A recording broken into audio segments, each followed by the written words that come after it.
Hi friends, welcome back to நம்ம channel. So இப்போ நம்ம காரில் வந்து நல்ல ஒரு மைலேஜ் வேணும் அப்படின்னா என்ன பண்ணலாம் அப்படின்னு பார்த்தீங்கன்னா, ஸோ உங்களோட டிரைவிங் ஸ்டைல் வந்து எப்படி இருக்குது அப்படிங்கிறப்ப தான் உங்களோட மைலேஜ், காரோட மைலேஜும் கண்டிப்பாக மாறும்.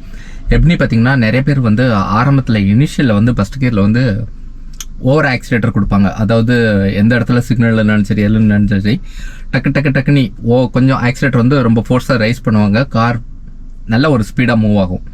ஸோ அப்படிங்கிறப்போ உங்களுக்கு என்னென்னா ஃபியூல் வந்து ஓவராக உள்ள இழுக்கும், உங்களை மைலேஜ் வந்து கண்டிப்பாக ட்ராப் ஆகும். எதுக்காக அப்படின்னா, நீங்கள் பண்ணுறது வந்து ஃபஸ்ட்டு கியரில். ஸோ இதே ஒரு ஃபிஃப்த்து கியரில் பண்ணால் கூட ஓரளவு கம்மியாக இருக்கும்.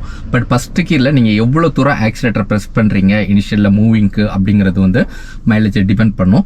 ஸோ என்னென்னா எப்போவுமே ஒரு ஸ்மூத்தான ஒரு ஹேபிட் கொண்டு வாங்க. ஸோ இது வந்து ஒரு பெஸ்ட் வழி. நிறையா கேப்ஸ் பார்த்தீங்கன்னா, அதாவது டீபோர்ட் காரில் உள்ள டிரைவர்ஸ்லாம் பார்த்தீங்கன்னா, இனிஷியல் வந்து அவங்க மூவ் பண்ணுற விதமே பார்த்தீங்கன்னா ஸ்மூத்தாக மூவ் பண்ணுவாங்க. ஸோ உங்களோட டிரைவிங் ஹேபிட் நீங்கள் வந்து எப்போவுமே ஃபோர்ஸாகவே எடுத்து பழகிட்டீங்க அப்படின்னா, அதை மாற்றினீங்கன்னா உங்களுக்கு வந்து கண்டிப்பாக நல்ல ஒரு மைலேஜ் கிடைக்கும்.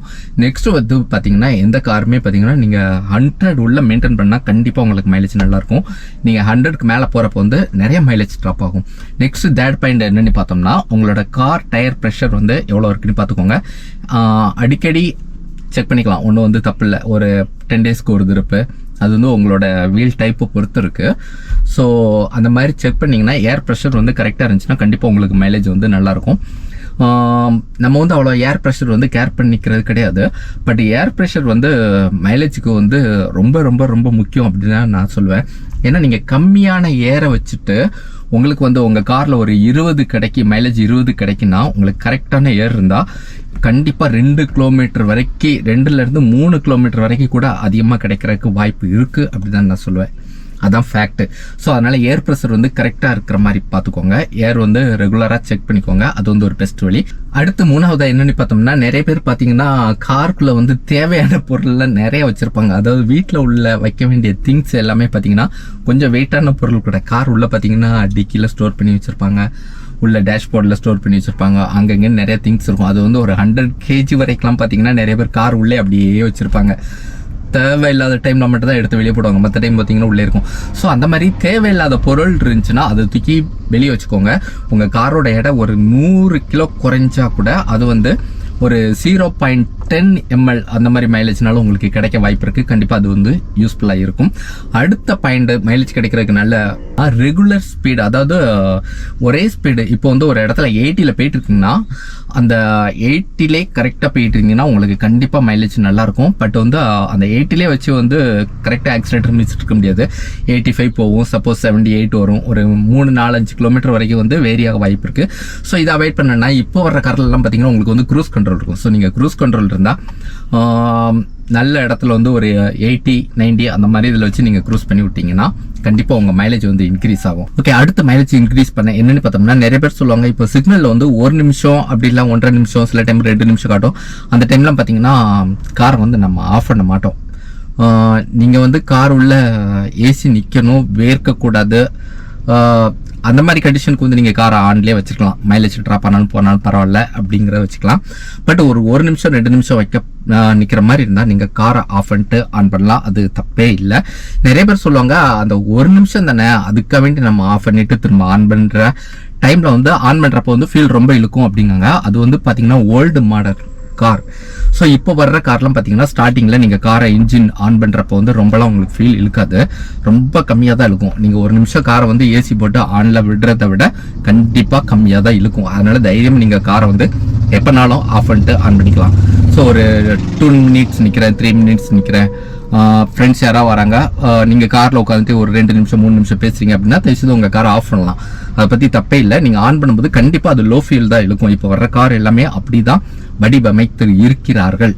ஸோ காரை ஆஃப் பண்ணிட்டு ஆன் பண்ணுறது வந்து ஒரு பெஸ்ட் ஐடியா. ஓகே, அடுத்து நல்ல ஒரு மைலேஜுக்கு என்ன பண்ணலான்னு பார்த்தீங்கன்னா, ஸ்பார்க் பிளக் வந்து ரொம்ப ரொம்ப ரொம்ப முக்கியங்க வண்டியில். ஏன்னா உங்கள் காரோட ஸ்பார்க் பிளக் வந்து முடிஞ்சு போகிற கண்டிஷனில் இருந்ததுன்னா எவ்வளோ 30% ஃபியூலை வந்து உங்களுக்கு வந்து அப்செட் பண்ணும் அப்படின்னு சொல்கிறாங்க. ஸோ 30%னா என்னாச்சு, இப்போ ஒரு 100 கிலோமீட்டர் கிடைக்க வேண்டிய இடத்துல 70 கிலோமீட்டர் தான் உங்கள் கார் போகும். அதாவது 10 கிலோமீட்டர் போக வேண்டிய இடத்துல 7 கிலோமீட்டர் தான் போகும் லிட்டருக்கு. ஸோ அந்த அளவுக்கு வந்து ஸ்பார்க் பிளக் வந்து மைலேஜுக்கு ரொம்ப ரொம்ப முக்கியம். ஸோ நீங்கள் வந்து ஒரு 5 வருஷம் 10 வருஷம் காரணம் ஒரு 5 வருஷம் அதுக்கு உள்ள காரணம் கம்பெனியில் வந்து கேளுங்க ஸ்பார்க் பிளக் வந்து எத்தனாயிரம் கிலோமீட்டரில் மாற்றணும் அப்படின்ட்டு. அப்படி இல்லை உங்கள் மேனுவல் எடுத்து பாருங்க. ஸோ மேனுவல் நிறைய பேர் பார்த்தீங்கன்னா கார் வாங்குறப்ப மேனுவல் பார்ப்பாங்க, பார்த்துட்டு அப்படியே வச்சிருவாங்க, படிக்கிறதே இல்லை. அது வந்து படிக்கிறது வந்து ஒரு பெஸ்ட் அப்படின்னு தான் நான் சொல்லுவேன். ஸோ ஸ்பார்க் பிளக் வந்து கரெக்டான டைமில் பார்த்தீங்கன்னா உங்களுக்கு கண்டிப்பாக நல்ல ஒரு மைலேஜ் கிடைக்கும். ஓகே, அடுத்து நல்ல ஒரு மைலேஜுக்கு என்ன பண்ணலான்னு பார்த்தீங்கன்னா ஏர் ஃபில்டர் வந்து கரெக்டான கிலோமீட்டரில் மாற்றிருங்க. அதாவது ஷார்ட்டாக சொல்ல போனால் என்னென்னா உங்கள் மேனுவலில் ஒவ்வொரு ஒரு 10,000 20,000 கிலோமீட்டருக்கு எந்தெந்த கிலோமீட்டருக்கு என்னென்ன மாற்றணி போட்டிருக்கோ அதை கரெக்டாக பண்ணிட்டீங்கன்னா உங்கள் கார் வந்து புதுசில் எவ்வளோ மைலேஜ் கிடைக்குமோ அதே மைலேஜ் வந்து கண்டிப்பாக கிடைக்கும். நீங்கள் அப்படியே போட்டு அடித்து ஓட்டினீங்கன்னா மைலேஜ் வந்து ஒரு 50% வரைக்கும் உங்களுக்கு ட்ராப் ஆக வாய்ப்பு இருக்குது.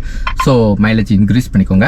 அடுத்த ஒரு முக்கியமான பாயிண்ட் என்னென்னு பார்த்தீங்கன்னா இப்போ வர்ற காருக்கு பார்த்தீங்கன்னா ஒரு 10,000 கிலோமீட்டர் ஓடுனதுக்கப்புறம் வந்து வீல் அலைன்மெண்ட் பேலன்சிங் எல்லாமே கண்டிப்பாக பண்ணி ஆகணும். பட் அதாவது ஃபர்ஸ்ட் சர்வீஸில் நிறைய பேர் பார்த்தீங்கன்னா அதை அவாய்ட் பண்ணிடுவாங்க. எனக்கு ஸ்டீரிங் கண்ட்ரோல்லாம் நல்லா தான் இருக்குது, வீல்லாம் கரெக்டாக தான் இருக்குது அப்படிம்பாங்க. பட் அது வந்து லைட்டாக டிஃபர் ஆனாலுமே பார்த்தீங்கன்னா உங்களுக்கு மைலேஜ் ட்ராப் ஆகக்கூடிய சான்ஸ் இருக்குது.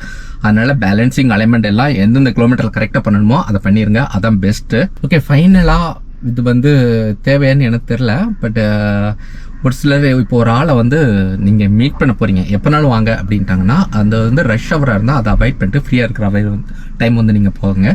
ஸோ டிராஃபிக் வந்து கம்மியாக இருக்கும். ஸோ டிராஃபிக் வந்து மெயின் ரீசன். அது வந்து முடிஞ்ச அளவு டிராஃபிக் அவாய்ட் பண்ணி போங்க, உங்கள் காரோட மைலேஜ் வந்து கண்டிப்பாக நல்லாயிருக்கும். ஓகே ஃப்ரெண்ட்ஸ், மீண்டும் அடுத்த ஒரு நல்ல வீடியோவில் உங்களை மீட் பண்ணுறேன். அது வரைக்கும் ஸ்டே பிளஸ்ட்.